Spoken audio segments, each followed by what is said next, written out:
So this tells us very clearly, and this was hard for me to accept, but it is if Jesus was born of a virgin, he cannot be the son of David. Right. What? Right. He cannot be of the tribe of Judah. So there is no Lion of the tribe of Judah.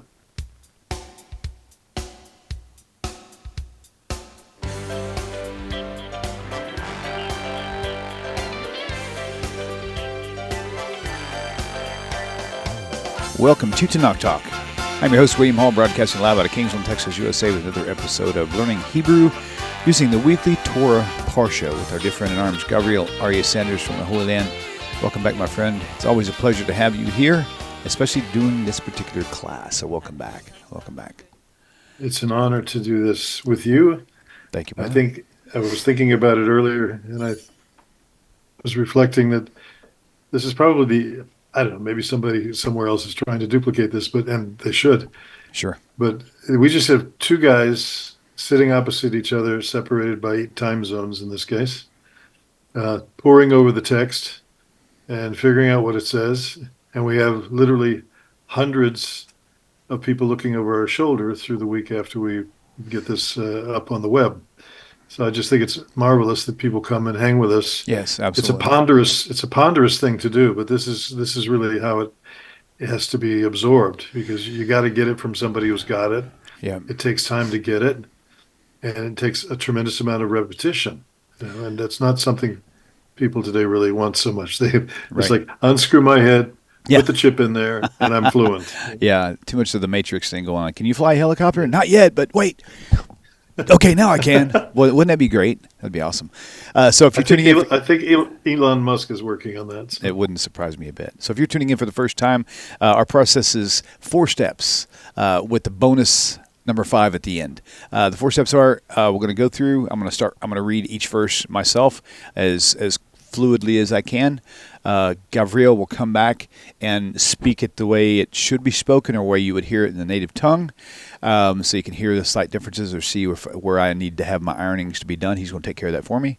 And then he's going to come back again, and then he's going to speak it with no explanation at all. Just speak it one word at a time. It prefix, what the prefix is, like ba, in, at, with, whatever, midbar, whatever, or however you want to work that. And then that step 3 is going to be no explanation at all. It's just going to be talk. He's going to speak it so you can see. And Gavriel, put your mouse on the prefix and the suffix too when you're actually discussing those things. I know sometimes habit is you just kind of go from right to left. Whenever sometimes you'll say the prefix or the suffix, but it's actually your mouse is underneath the suffix. So that'll help us connect it visually also. And then round 4 is he's going to break down everything grammatically and tell you hows and whys and things to watch for and things of that nature. And then at the end of the show, last 10 minutes, we'll have a little weekly Torah Parsha tidbit of wisdom from our dear friend Gavriel. Boy, I'm tired just listening to all that. They're 4 easy steps, okay? Okay. Yeah. And you get to start. I get to start. All right. Well, let me get this thing full screen, and we'll get this thing rolling. All right, here we go. All right. Vaydaber. I'm the white mouse, of course. Hashem el Moshe Bamidbar Sinai Ba'ohel Moed. Oh, that slipped right past me. Moed. Moed is like very good. No, or something like that, right? No, very much. And Moed is different. Okay. I shouldn't be talking right now. Ba'echad lachodesh hasheni. I just noticed something, I got to say. The screen I'm looking at is on a flat wall in front of me at a deep angle. And for some reason, have you ever tried to type and you turn your keyboard sideways, just turn it 90 degrees one way, and try to type, your brain can't comprehend what's going on. I probably should work on getting the screen flat in front of me. I think it would help me a little bit. Okay, so Lachodesh Hasheni Bashana Hashanit. Let's say Tam. Let's say Atam, maybe. Let's say Tam. I'll find out when you read it. Me'eretz Mitzrayim Lemor. Beautiful. Okay. Vaidaber Hashem El Moshe Bamidbar Sinai Be'ohel Moed Be'echad L'chodesh Hasheni Bashana Hashenit Letzetam Mi'eretz Mitzrayim Lemor. Let's take a look at the literal pass through the text. And he spoke, the Yud gives us that, Hashem, to Moshe in desert Sinai or Sinai, in tent meeting or gathering, in or on one, 4 or 2 month, the second, in the year, the second,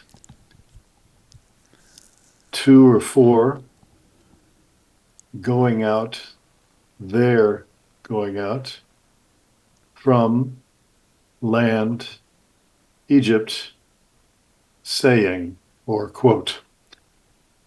Okay, so now we're at the fourth part of the passage, and I'm actually going to come over here and turn on the Oh, yeah. cantillation marks, Nice. okay, because that's important.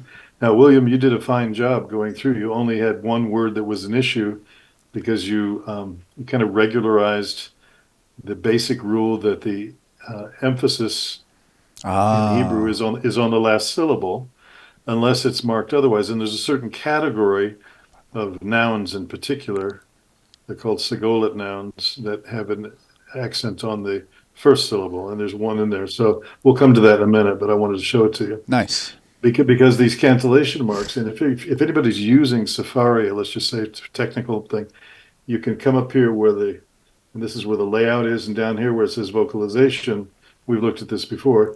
You can look at it with the vowel points without the cantillation.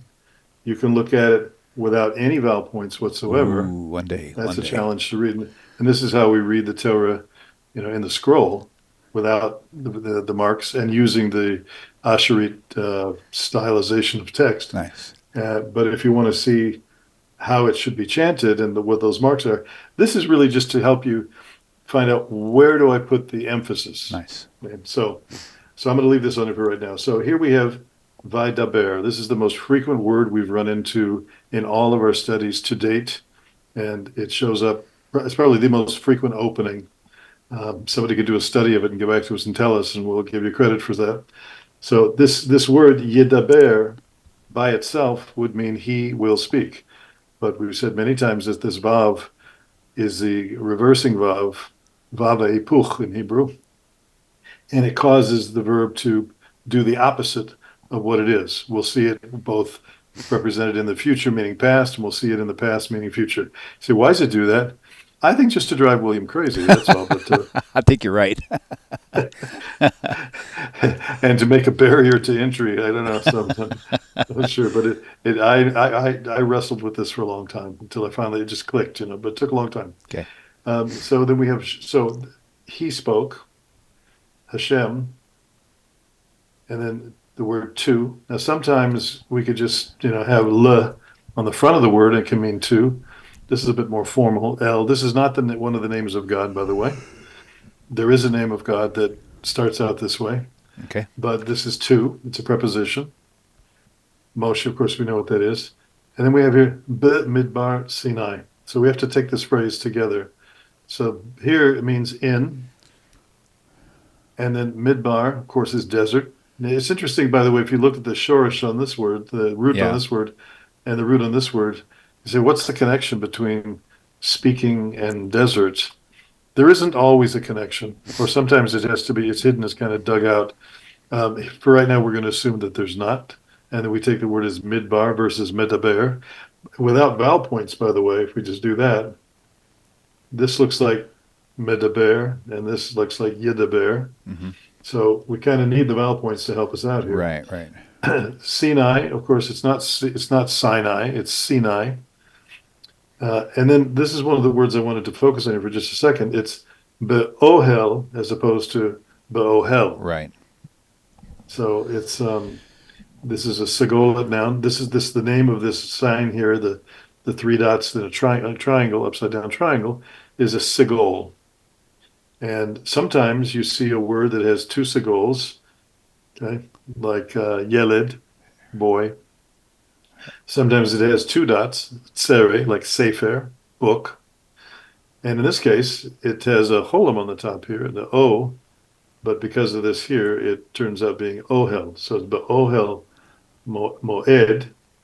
And this word Moed, you thought it might be the word like for, what'd you say it was like for more? Me'od.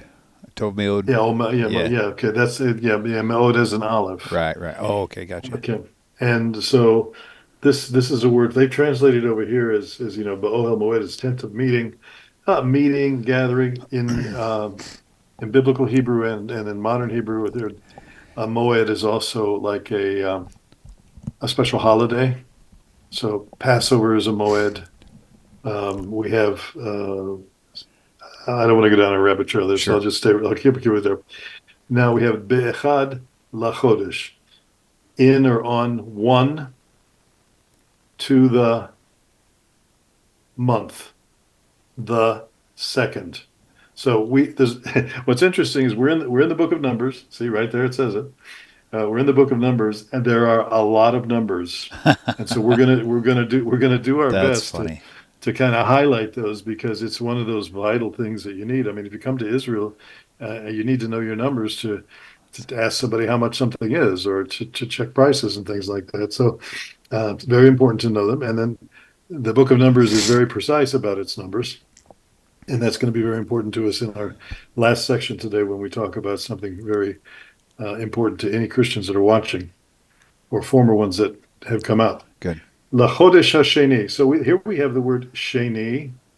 And why is it Sheni? But over here we have Shenit. We have La Chodesh, to the or for the month, the second, in the Shana, year, Ha Shenit. Hmm. So this is second, and this is second. What do you think might be the reason for that, Brother William? If I had paid attention well in earlier episodes, I could probably answer that. Well, besides one being a feminine and one just being a regular number, I don't know. Hashanit or of? Oh, the month of. So the Yud Tav might be of. No, on the second You're word Hashanit. you're a good guesser. Okay, but it was wrong. Um, well, you don't get a cigar, but you Oh, certainly but you do warrant an explanation. So okay, awesome. all right, so Chodesh Hasheni means the second month, and Shana Hashenit means second year. Okay, This is feminine. This is masculine, okay. and that's it. That So, there's no other reason. yeah, Okay.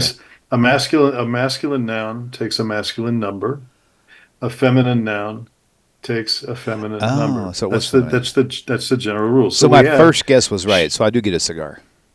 okay, good. Well, at least we'll get you a slightly used one. Okay, do me a So favor. that'd be Back fine. up and explain to me again the Bashana where it says in the year. Okay, very good. Again, I asked you last week, and if you guys are seeing this for the first time, watch last week because you'll see the same thing come up, but I just forgot the answer. So I'm hoping this repetition will help. Okay, it will because Hebrew does not have what we call in English grammar. I know it's painful for people to hear that, but in English grammar we have something called an article, a definite and indefinite. Definite articles the Okay. making the word specific. An indefinite article is just or an, right? So we have that. Some other languages have that, like Spanish, but Hebrew doesn't. So if Hebrew wants to say there's a book, it'll just say there's book. There's no a book. Mm, All right. So now there, what is the letter that generally designates the word the? the hay. Right. And we see it right here. Yep. Okay. And even And on we see it right Hashanit. here. Yeah, right. Okay. However, there are certain letters. which actually absorb the hay.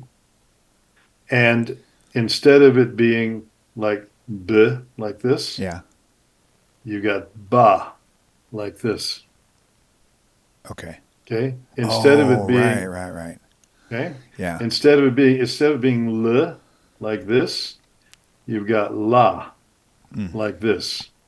So here we have in one, two, or four, the month, the second, in the year, the second. See how that works? Okay. So if Okay, it there's takes a a while, takes so a if while to there's get a this. Go ahead. patach under the bet or under the first letter, then the hay basically takes a nap. Yeah, the hay goes out to lunch, Okay. right? So it happens with bait, it happens with lamed, So it la happens with it so happens with la kaf. so la chodesh in the line above also is in the month, just like Hmm. basha. Okay, Hmm. got it. That'll help. So Right. patach, first vowel patach, the is assumed. Okay. Oh, Right. And it might sometimes be a kamatz, but we have to okay. look for that. There might be an exception, depending on the strength or weakness of the letter following it. So, Got it. Okay. and again, to people that are watching, I have to say, it takes time to get this. Yeah. I mean, many years ago when I lived in Kibbutz Dafna in the north of the country in the 80s, I sat with an old kibbutznik. Her name was Ella. I can't remember her last name. It's long gone. But she loved the language and she imparted to me a real love for how the pieces fit together. And we would sit in the afternoons after work and go through this old dusty grammar she had from the 1930s Nice. and deal with these very highly technical aspects of the language. Helped me a lot. Thank you, Ella, wherever you are. Man. Now, so then we come to Tam. This is and these are hard to translate to make them smooth. Sometimes they play around with the prepositions a little bit, but this is two or four, and the word set comes from the word letset, the to go out, to leave. And this mem here on the end is about them, talking about them. So it's literally two or four going out there. So they're going out. And that's what it says here. They're going out. Me Eretz Mitzrayim.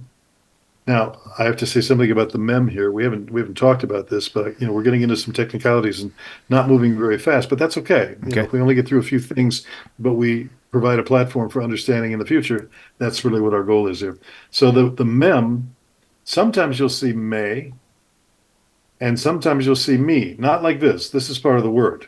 Okay. And Right. Mitzrayim is a word by itself. Okay, but we might run into a case here. I didn't look ahead because I wasn't thinking about this. But may in front of an aleph or a resh or an ayin, certain weak letters, they'll be pronounced may. Ani me America. I'm from America. Mm. Whereas somebody might, if they're from someplace else, like Kenya, me Kenya, one dot, me Kenya. So that's just something to know when the mem is functioning as a preposition indicating from. Okay, so from land Egypt. Technically, it's really the land of Egypt, like you see over here, but we call it Eretz Mitzrayim, just like we said up here, Midbar Sinai, Hmm. desert. You could infer desert of Sinai, like they translated here. That's okay. Or you could say Sinai Desert. Technically, you could say Egypt land. When Israel was in Egypt land, let my people go. Okay. That was good. Saying. All right. So Yep. let's move on now. That was a lot of work we just did. Yeah, that was good Let's though. move on. Yes, okay. Baruch Hashem. Let's move on to the verse two. Okay, here we go. So is that a cholim over the aleph that looks like it's larger than normal? So It is larger than normal. It's a cantillation mark for okay. it. So if that's a cannellation mark, it's not so. If that's a cannellation mark, it's just su or so, I guess. Et rosh kal adat b'nei Yisrael lamishpachotam la bait. Is that fish bait? Abotam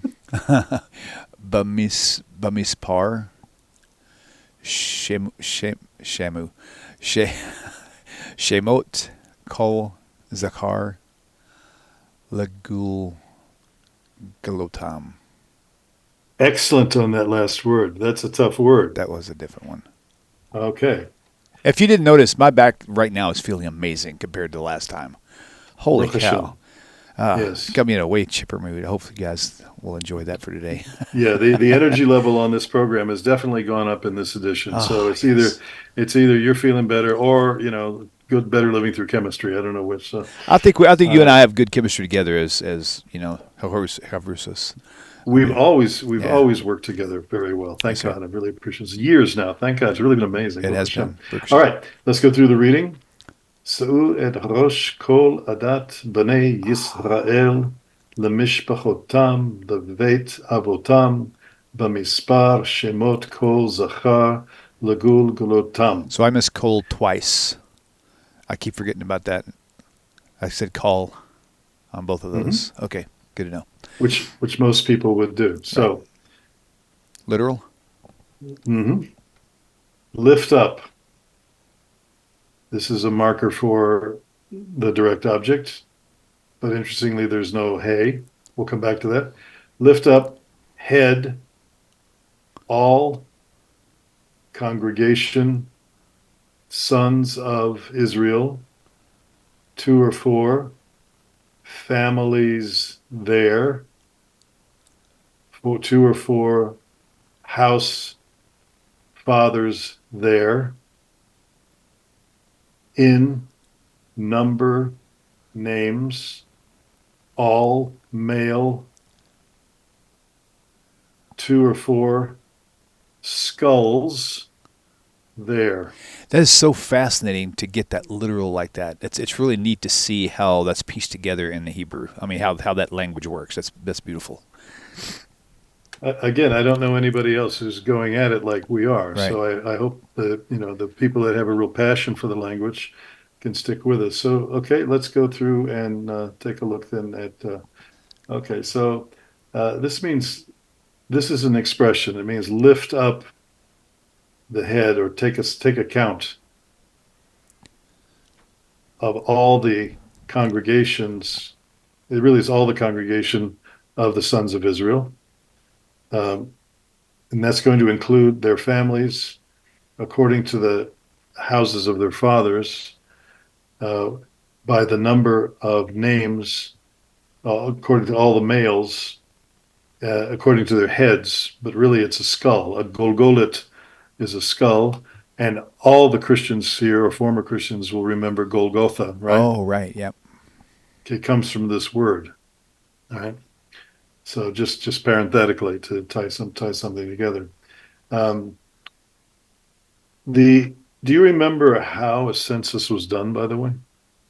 They would take a half shekel mainly as one way, and then another way they would have in the New Testament. It would send everybody to Israel and count them, or something like that. Yeah. So I'm using the Rashi Chumash by Rabbi Shrag of Silverstein. He mentions that down here. I like this particular, by the way, translation because it includes a little bit of commentary that clarifies some things. So otherwise, I don't like the translations too much on Sepharia. Um, so this is an idiom. What does that mean? That you're stupid? No, an idiom is a an expression within a language, like kick the bucket or So if it was some. stupid, would Idiomite be a stupid tribe? No, I'm just kidding. Right, very good. Okay. Um, I'm trying to think if there's anything else that jumps out at me grammatically that I want to focus on here. I just want to point out a couple things within this verse I think that might have some deeper level value as far as understanding some of the grammar All points. right. Um, there was a word that kind of stuck out at you, was there, William? Is this something kind of when you were going through the Yeah, reading? I believe it was abotam, because the tav being before the m, that kind of threw me off there for a minute. I mean, I understand what that word means, but I don't get how it's put together. And there was another word similar to that. Which one was? Oh, lemishpachotam. Okay. Right. Okay, so let's take a look over here real quick and see how did they actually translate this word? I just noticed it's also in Lugulgulatam as well. Yes. Okay. Okay, so if we're just focusing on that suffix, we have it here, lemishpachotam, avotam, and legulgulotam. All right. It's a very common ending. You see it a lot, and we're gonna. It's you look through the book of Numbers, Bamidbar chapters 1 and 2. You'll see that ending tremendously, and it simply means whatever the noun is here, and then there. Okay, Okay, got it. there, there. You see it here. Right. Um, okay, so first of all, let's go back to the word you mentioned, Okay. avotam. What's the word for father? Of. Hmm. What do you think would be the natural plural for fathers? Avot. Which is counterintuitive big time. Right. A lot of people would default and say, well, okay, so Yeled Yeledim, Sefer Sfarim, right? That was my So it must first be, thought, but as soon as you said it, as we were talking on the part that I snipped out, it reminded me of that it was Avot. right. In fact, we have a whole tractate with some of the most famous principles in Jewish ethical conduct called Pirkei Avot. And it means either the ethics of the fathers or the chapters of the fathers. And so this Avot doesn't have a Vav here, by the way. So it's in that chaser mode where it's lacking or missing. And so it's an irregular. So the plural for fathers in Hebrew is an irregular. For mothers, we have em and imahot, Hmm. and fathers, av and avot. And again, it's because it's their fathers. It's going to tack on here as avotam. Just like here we have mishpachot, which is plural for families, and then it's their families. Or it could be ha'avot shelahem, the fathers of them, ha-mishpachot shelahem. But what Hebrew does is they carve out that shelah and put the mem on the back of the noun that's being modified here to give you an idea, as we talked about. Same thing happened here with gulgulotam. Okay, so this is plural. A gulgulit is one skull. Gulgulot are skulls, and Okay. this is there. So that's it. We ran into this word su'u previously when we talked about the census, the half shekel earlier in the book of Exodus, I believe. So, all right, let's see if we can squeeze in at least another verse or two. Okay, And here we because I go. went some thought, Sure. All right. Mi ben Esrim Shana V'ma'ala Kol Yitzei Tzava Yisrael. Sometimes when I'm reading words that your brain already knows, I still slow down to try to identify the vowels, and it causes me to speak slower. But I'm kind of glad I still do that because I've got a lot to learn. But Yisrael, Tif, Tif Kadu, Tif. Let's see, Do, Kadu. That's confusing. You have to tell me what that one is. Tif Kadu. I'm going to go with that. Otam. Let's see Votam Ata Haron. can you do it again? Okay, so Mi Ben Esrim Shana V'ma'ala Kol Yetza Tziva B'Yisrael Tif Code. I've seen the word tif code before, or something like that. Pakad. Mm-hmm. So pakad is the root word, right? Mm-hmm. Okay, so tif kadu. I still can't get that one. Is that otam? Mm-hmm. Let's have otam. That's so weird. That Aleph Tav Atav. Dang, Atah. Aaron. Okay. Okay, I put you on the spot on That's that okay. one, but you did a great job. Now, why did I do that? Because if a person's really serious about learning the biblical text, then one of the things you can do to test your own retention Nice. is to take away the vowel points. And so I just illustrated a really easy way to do that here on Safaria. That's not There aren't many places that you can go and do that. What did I So miss on that? On that one without the okay, vowels? this is you really had it. And Okay. even when you did what we call backward buildup, what is Okay. that? Where you said, Right. you started with the last syllable, you said do, kadu, fkadu, tifkadu, Hmm. And I kept in my head, I'm going, skip to the loo, my darling. My dear friends, hope this message finds you well. If you like the way this channel is going and the channel has been a blessing to you, please consider supporting the channel by going to the website, TaNaChTalk.com, TaNaChTalk.com. Thank you once again for your time and for supporting TaNaCh Talk. Shalom. Tifkadu. And I kept in my head, I'm going, skip to the loo, my darling. Love it. So, Okay. all right, here it is. מבין 20 שנה ומעלה כל יוצאי צבא בישראל תפקדו אותם לצבאותם אתה ואהרון. All right. Okay. So this is from son 20 year and upwards, all go out, army in Israel. You will reckon or count them to, hard word to translate. It says here they're hosts. It's like they're groups. So it'd be two groups or theirs, their, you, and Aaron. Nice. Okay.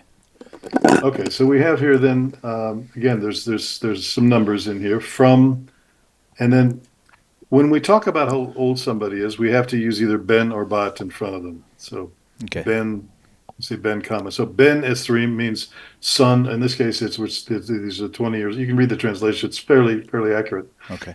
So from son 20 year.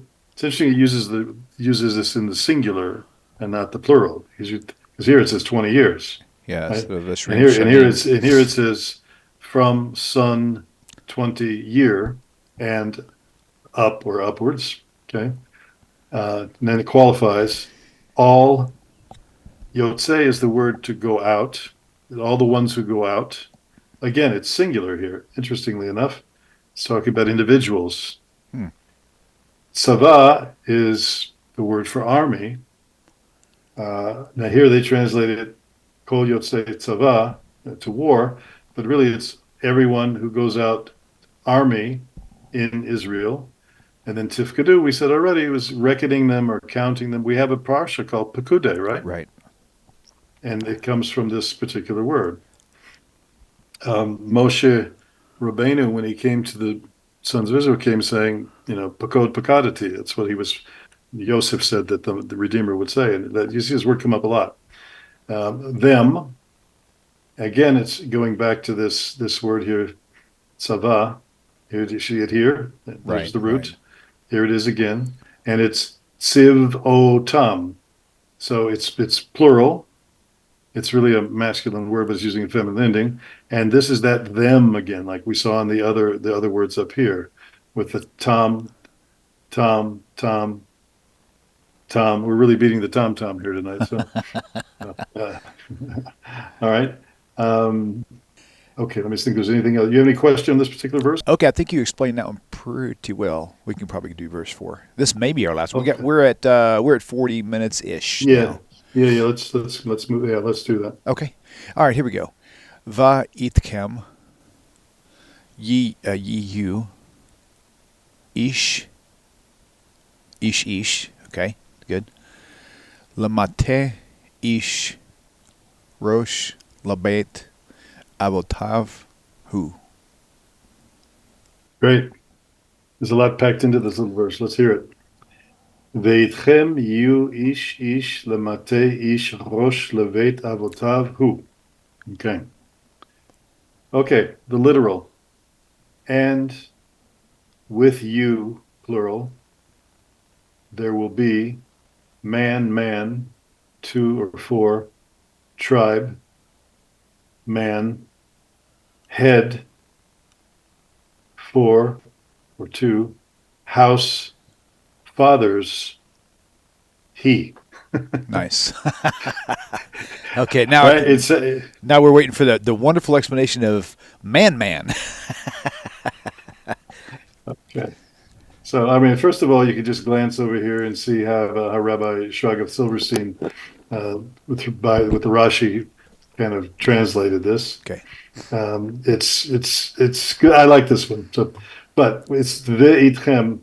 Now, itchem, if you know the word im with a little dot below it, means Like, with, yeah. right? Okay. So, and I actually pulled up over here, if I can do that, here on Pe'alim, one of my favorite sites. The word you in Hebrew has four forms. That takes people a while to learn because in English, we just have one word for you, whether it's in the subject position or the object position. You see me, Yep. that's subject. I see you, that's in the hospital. No, it's no. I perceive. I've noticed that that's the object. Here in Hebrew, you've got four forms of all the different combinations that it could be in. There's just dozens of them. So if we look here, right here, we're in the blue, itchem, okay, here it is. But this word, this it does not come from et. It comes from im, Im with. okay? Yeah. But there's a more formal way of using it. Instead of saying et, phone home, instead of saying et like with me, okay, you could say me. And that's why you notice what it says here on the screen. Our alternative forms, archaic or poetic. And there's imi and there's also imadi. So the imadi is very biblical. It comes up in Psalm 23, as a matter of fact. Ata imadi, you are with me. Now fear no evil for ata imadi, as it comes to mind. So this takes some time to absorb. And so when you run into one of these, what I suggest that people do when you run into a preposition like this, that you go Pelim and just let your eyes kind of wander through and start to get used to the patterns. Okay, so with you, there will be. This comes from the hey, the yud, the hey, that means like haya was. Right. This is the future for there will be, and this is plural, yihiyu. Right. What's interesting is it says yihiyu, with you there will be, and it goes on and says ish ish. What does ish is? It means really an individual, a person. But the confusing part is this is plural, but this is really singular. This is really talking about there should be an individual. And this individual is to be to or for a tribe. Mate here, there's different words for tribe. There's shevet, okay, like shevet out the door. There's shevet, there's mate, and this is tribe. And then it goes on back to the issue of an individual, man, head. So this person is to be the head of the tribe on behalf of his father's house. So he's the head, levet avotav. So whoever his father, now we're talking about who were the fathers of the tribes. We're talking about Yosef, who has the two sons, Manasseh and Ephraim. We've got, Gad and Yissachar and Zvulun and Reuven and Shimon and Levi. Those are the fathers, right, from which everyone's descended. And so the house of the fathers he is, okay? This is a really awkward sentence, but I like the translation. It seems to be pretty smooth, but it takes some careful interpretation to extract what's being talked about here.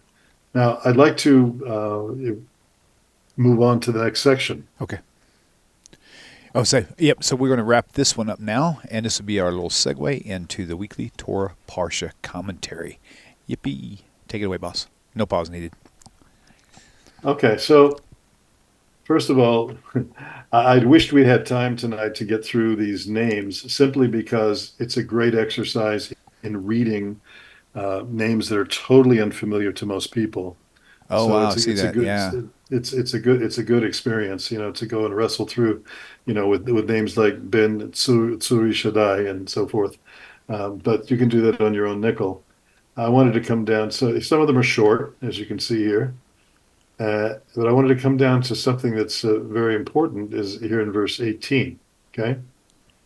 It says here, Ve'et kol ha'edah hikilu be'echad l'chodesh hasheni v'yit yaldu. It's a very rare word. V'yit yaldu al mishpachotam levet avotam b'mispar shemot miben 20 shana v'mala legulgulotam. So we're bumping into some words that we're familiar with from the previous reading that we did above. And you can see the translation that's over here. Why is this verse so important? Why am I picking this one out of several other things that we could have focused on? Because I've thought about this. I was at a major conference here in Jerusalem last week that had a blending of uh, Jewish leaders, some from the Knesset, and a lot of Christian leaders. There were 400 delegates to a conference from 40 different countries. Wow. And it was an interesting place for me to be. I haven't been in such a place for a long, long, long time. Probably not since I last attended the Feast of Tabernacles. And to hear people speak, so passionately about their faith, and I get it, because I lived 20 plus years as an evangelical, as a minister for a number of those years, and I was ordained, licensed and ordained. I could marry and bury right along with anybody else. And to come out of that, wasn't so easy. But one of the things I had to recognize was, and Rabbi Singer brings this up, and Rabbi Federal brings this up, and Rabbi Skobach brings this up, and you bring this up. And once in a while, I get to bring this up, that it doesn't matter what I feel in the framework of my faith. It first of all matters, what does Hashem's word tell us? And why am I picking on this particular verse here?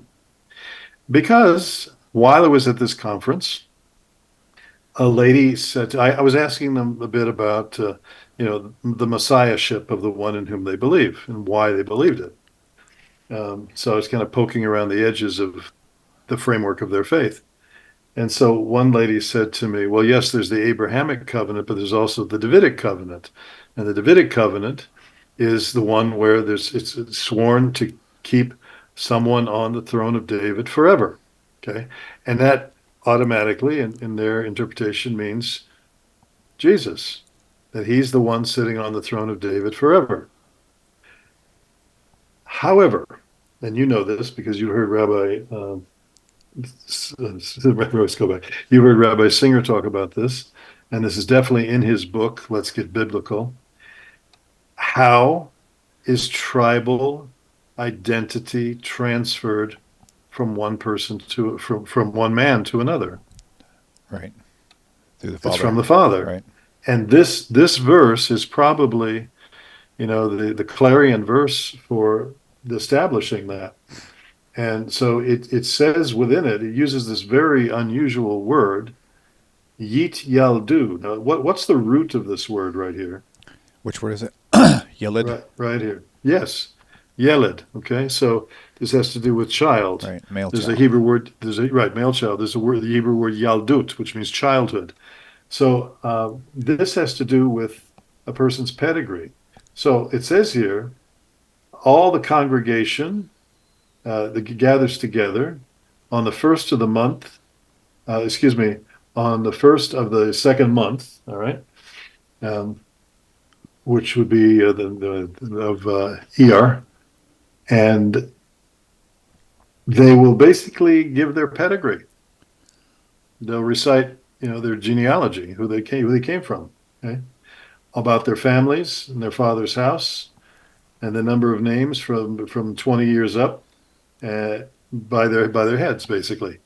So this tells us very clearly, and this was hard for me to accept, but it is if Jesus was born of a virgin, he cannot be the son of David. Right. What? Right. He cannot be of the tribe of Judah. So there is no Lion of the tribe of Judah. And you've seen that on posters, and we have statues that have been put together here in Israel and put around the country, hinting at the Lion of the tribe of Judah. He's not of the tribe of Judah if he didn't have an earthly father. The Messiah has to have an earthly father in order to be of the tribe of Judah. It couldn't be any plainer than when you look at this particular text in Bamidbar and Sefer Numbers. That's funny. If you look at Sefer Bamidbar, the book of Numbers, makes it very clear and very plain that you don't get tribal identity from a mother. Right. We ran into this in a previous parsha where somebody had an Egyptian father and a Jewish mother. He had no tribal identity, and there was the whole controversy what to do with this guy. And he ended up messing things up and messed his own life up because of it. So I just bring this up because it's one of those things that once you see it, it's like the night sky and somebody points out to you the Big Dipper. Once you see it, you can't unsee it. Yes, right. It's so right there in front of you, and it's reconfirmed all throughout the scripture when it comes to things that are genealogical. Is it any wonder then that Paul said, "Don't pay attention to endless genealogies"? Exactly. He Okay. absolutely was trying to cover something up, and now we know what that something was. Right. So I know that this is hurtful or painful to some people listening. Say, Sanders, what are you talking about? You obviously you were never saved, so you can't possibly know. I believed in him. My life gloriously changed. You know what? I know somebody who was a real mess in his family, and he believed, he had faith, started a Bible study on Monday nights, and he went to that church that came from Utah. But his life totally changed because he believed. Now, what do you do with that? Because everybody in what we call Orthodox Christianity, I don't mean the Eastern Orthodox Church, but I mean, let's say, accepted Christianity, evangelicalism, for example, everybody says the Mormons are a cult. Yep. But he believed, his life changed. What about the JWs? What about people who go to 12-step programs and have faith in a power greater than themselves and straighten out their lives? Is there only one? It's obvious there's not one. And they all have miracles too. I mean, they all They experience do. miracles. So. They absolutely do. So we have to go by the hard aspects of the text, and the hard aspects of the text here tell us that tribal identification or membership is transmitted father to son. And here's another, I guess, last example I want to use here. I think I've heard Rabbi Singer talk about this because he's a Cohen, right? Mm-hmm. So if Rabbi Singer, as a Cohen, were to adopt a Jewish boy who wasn't a Cohen, would that boy automatically then become a Cohen because Rabbi Singer is? No, because he's not biological. No, Yeah. no, Right. no. He's Yisrael, so he's probably from Judah or Benjamin, So even if Jesus was adopted, it still wouldn't work. Right, Yeah. precisely, and that's I remember one of the first Bible studies that I ever gave when I was a young minister, as I was being brought in as a high school youth director. I was around 20, 21 years old, I guess. And the very first study I did, I feel embarrassed for those kids, is I subjected them to a comparison between Matthew 1 and Luke 3 about the genealogies, and I tried to match them up. Oh, What a wow. painful thing. Can Wow. you imagine being 16 years old, sitting there listening to this Yahoo, this who's just a few years out of the hippie movement, trying to explain this complicated genealogy that's That's like, funny. who cares? I just, where's the feel-good stuff? Where's the popcorn? Yeah, So that's funny. let's sing. So I just want to kind of wrap it up and say that Okay. this is a very critical verse for everyone to really think about because it causes, it's a wrecking ball, really, against the Christian claim that Jesus was of the tribe of Judah and really of the Davidic line. Doesn't work through the mother. Okay. Jewish identity, sure. But as far as being part of the royal lineage, hold on to your strimel, as Rabbi Singer would say. He can't possibly be because he doesn't meet the criteria. He doesn't fit this word here. Yit Yaldu. He can't present the proper pedigree, no matter what Matthew says and Luke says. Interestingly enough, that Mark didn't talk about it, right? Yep, right. He starts out as a grown man, and John didn't start about it. There's no infant narrative in either of those two. And Mark why. Mark was the very first of the Gospels chronologically. That's correct. He was the first chronologically. So a lot to unpack in here, but that's been covered in many other sessions that you find here on the TaNaCh Talk platform. But since it was an embedded part of our Parsha this week, I thought I would just throw a little spotlight. That once in a while we run into something in the Parsha that has, I don't know if I want to call it missiological or Christological significance, Right. but this certainly did. So I want to thank everybody again for being. Very good eye on that. Okay. Well, I read it. I won't talk about it. There you go. I want to give everybody a blessing for the coming week. We're coming up now a week from This next week is the holiday of Shavuot. Where I used to be, we call it Pentecost. Right. And so 50 days from Passover. And Bezrat Hashem, I'll be speaking in another part of the country here. I want to wish everybody a blessed week, and that Hashem should be near you. We've had a lot of upheaval in the country I used to live in that I now call Bidenstan. Sorry about that. And I've taken on something myself that I'd be glad for anybody else to share in with me as a spiritual focus. There's in Psalm 90, I believe it is, Psalm 90, it says that Hashem will give his angels charge over somebody to guard him on all his ways. In the Hebrew, that says, Ki malachav yitzavelach lishmocha b'kol drachecha. And then there's us in Psalm 121, it speaks about Hashem yishmor tzidcha uvecha me'ata v'ad olam. Hashem will guard your going out and your coming in from now and forever. So I'm saying those two verses every hour.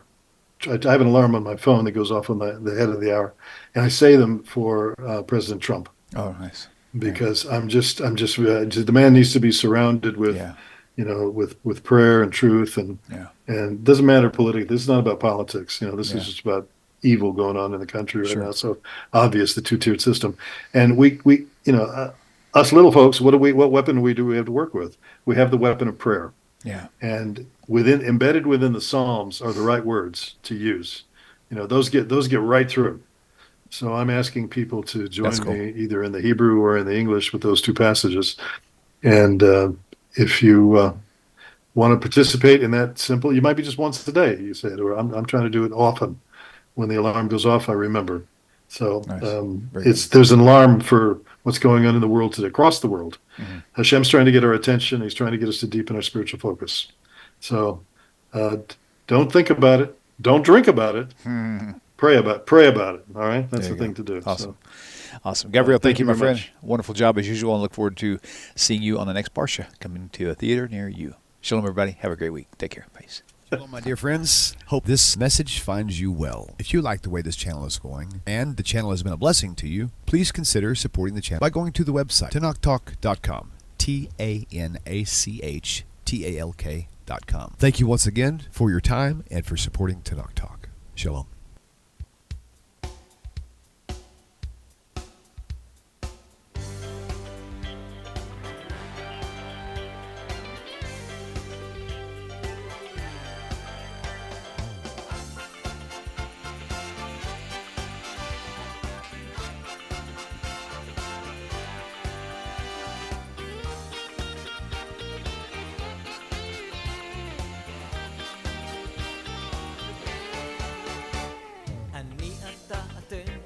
תמיד כולם ביחד, חשוב מכל חשוב והכרחי להיות ביחד. איפוק זו העוצמה, ויתור זו הגדולה, השאיפה